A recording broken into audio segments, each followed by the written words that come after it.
হরে কৃষ্ণ।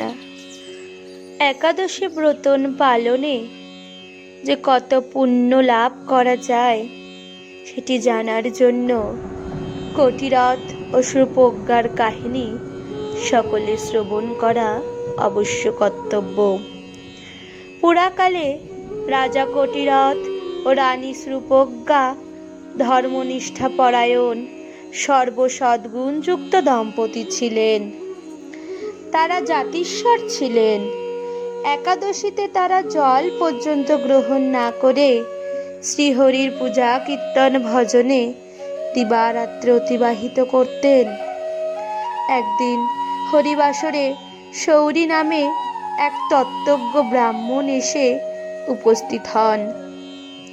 রাজা শ্রদ্ধাপূর্বক তাকে আসনে বসালেন।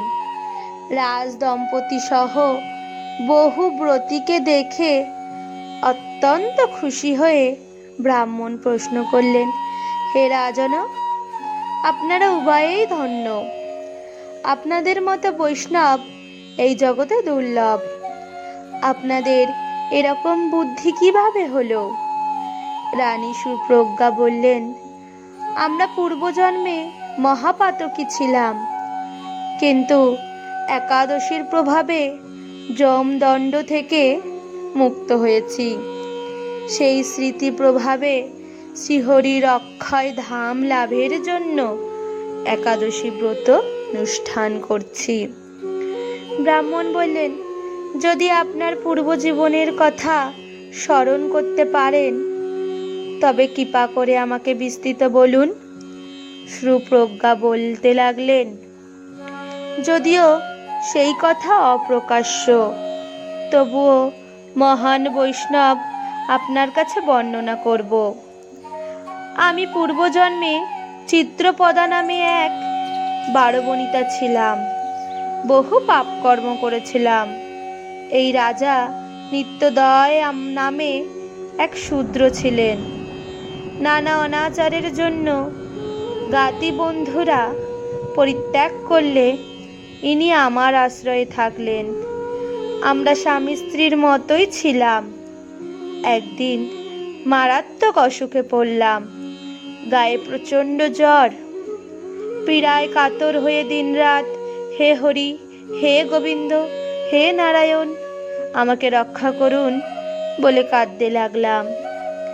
রাত্রে ঘিয়ের প্রদীপ জ্বালিয়ে জেগেই থাকলাম। সারাদিন কোনো কিছু আহার করিনি, জলও নয়। আমার এরূপ অবস্থা দেখে ইনিও আহার পান না করে, না ঘুমিয়ে আমার কাছে বসে শ্রীহরিকে ডাকতে লাগলেন। পরের দিন সূর্যোদয়কালে আমার মৃত্যু হয়। ইনি অত্যন্ত কাতর হয়ে দেহত্যাগ করলেন। তারপর বিকট ভয়ঙ্কর যমদূতেরা এসে আমাদের খুব শক্ত করে বেঁধে দুর্গম পথে যমপুরীতে নিয়ে গেলে। সেখানে যমরাজ আমাদের পাপ পুণ্যের বৃত্তান্ত জানতে চিত্রগুপ্তকে নির্দেশ দিলেন। চিত্রগুপ্ত বললেন, এরা অত্যন্ত পাপী হলেও একাদশীর উপবাস একদিন করেছে, তাই সর্বপাপ থেকে মুক্ত হয়েছে। একাদশী ব্রত সম্পর্কে কিছুই না জেনেও আমরা নির্জলা উপবাস থেকে রাত্রি জাগরণ ও শ্রীহরির নাম করেই দ্বাদশীতে দেহত্যাগ করেছিলাম। সেটাই ছিল আমাদের জীবনের পরম সৌভাগ্য। তখন শুনলাম আমাদের ভগবত ধামে গতি হবে। চিত্রগুপ্তের কথা শুনেই যমরাজ তৎক্ষণাৎ নানা সুগন্ধি পুষ্প, চন্দন, বস্ত্র, অলংকার, সুস্বাদু ভোজ্যদ্রব্য আমাদের প্রদান করে একটি রথের উপর বসালেন। বললেন, আপনারা বৈকুণ্ঠে গমন করুন। অপ্রত্যাশিতভাবে যমরাজের এরূপ আচরণ দেখে আমরা অত্যন্ত বিস্মিত হলাম। আমাদের তখন দেখতে ইচ্ছা হলো যে কিভাবে যমপুরীতে পাপীদের শাস্তি ভোগ করতে হচ্ছে। তখন আমাদের কৌতূহল দেখে যমরাজ রথে চড়িয়ে নরককুণ্ডের জীবদের দেখতে পাঠালেন। সেই সব ভয়ঙ্কর নরক আমরা দেখতে লাগলাম। ব্রাহ্মণ শৌরি তখন বললেন, আপনারা সেখানে পাপীদের যে সব দুর্দশা দেখলেন তা দয়া করে বলুন।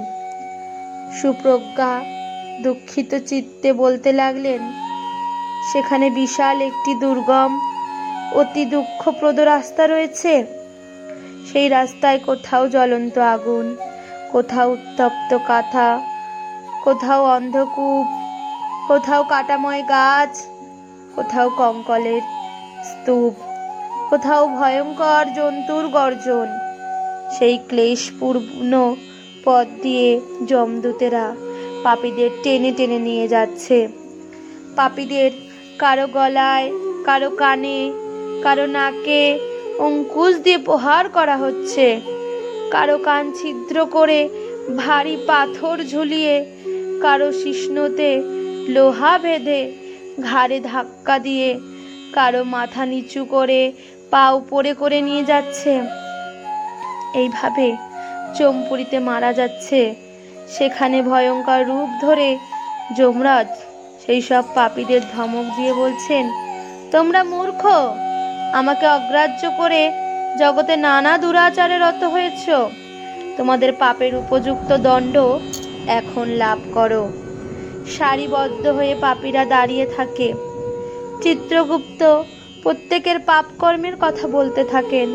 মাঝে মাঝে পাপীরা অভিযোগ করে, আমি এত পাপ করেছি, কি করে বলছেন? তখন যমরাজের আহ্বানে সূর্য, চন্দ্র, অগ্নি, বায়ু, আকাশ, পৃথিবী, জল, তিথি, দিবা, রাত্রি, উষা, সন্ধ্যা, ধর্ম ইত্যাদি বহু সাক্ষী এসে পাপীদের পাপ কর্মের কথা স্মরণ করিয়ে দেন। ভীষণ রূপ যমদূতেরা পাপীদের বিচারের পর নরকুণ্ডের মধ্যে নিয়ে যায়। কাউকে বিষ্ঠার গর্তে, কাউকে তপ্ত কূপে, কাউকে কাটার গর্তে নিক্ষেপ করে। কেউ নিজ মাংস ভক্ষণ, কেউ মলমূত্র ভক্ষণ, কেউ সূত্র বা রক্ত পান করতে থাকে। কাউকে পা বেঁধে মাটিতে পাথরের উপর আছাড় দেওয়া হয়। বর্শি কাঁটা দিয়ে কারো চোখ উৎপাটন করা হয়। কাউকে গাছের ডালে বেঁধে আগুন ধরানো হয়। কাউকে বিষাক্ত ধূমপান করানো হয়। কাউকে তপ্ত স্থানে শুইয়ে দিয়ে ভারী পাথর বুকের উপর চাপিয়ে দেওয়া হয়। কাউকে উত্তপ্ত তেলের কড়াইতে ভাজা হয়। কাউকে বাঘ ভাল্লুকের খাবারের জন্য ঠেলে দেওয়া হয়। কাউকে কৃমি ভক্ষণ, দুর্গন্ধ মাংস ভক্ষণ করতে দেওয়া হয়। নাকের মধ্যে কাউকে কাপড় ঢুকিয়ে শ্বাসরোধ করা হয়। এইভাবে তারা নরক ভোগ করে যন্ত্রণায় ত্রাহি ত্রাহি করতে থাকে। দীর্ঘকাল ধরে ক্ষুধা তৃষ্ণার কাতর হয়ে তারা সমস্ত পাপ কর্মের ফল ভোগ করে। অবশেষে তাদের একটি পাপ যোনিতে জন্মগ্রহণের জন্য পাঠানো হয়। এই রূপে পাপীদের দুর্গতি পরিদর্শন করে আমরা দুজনে রথে চড়ে ভগবদ্ধামে গমন করলাম। কোটি কল্পকাল সেখানে পরম আনন্দে বাস করে অখিল সম্পদ ভোগ করলাম। কিন্তু যে একাদশীর কৃপায় আমরা অপ্রত্যাশিতভাবে এমন সৌভাগ্য প্রাপ্ত হয়েছি, সেই একাদশীর মাহাত্ম্য জগতে প্রচার করতে আমাদের অভিলাষ হলো। পরমেশ্বর ভগবান শ্রী বিষ্ণুর প্রেরণায় আমরা এই ধরাধামে রাজবংশে জন্মগ্রহণ করেছি। এই জন্মে একাদশী ব্রত আচরণ ও তার মাহাত্ম্য প্রচার করে সুখ মৃত্যু লাভ করে শ্রী বৈকুণ্ঠে গমন করব। রাধে রাধে।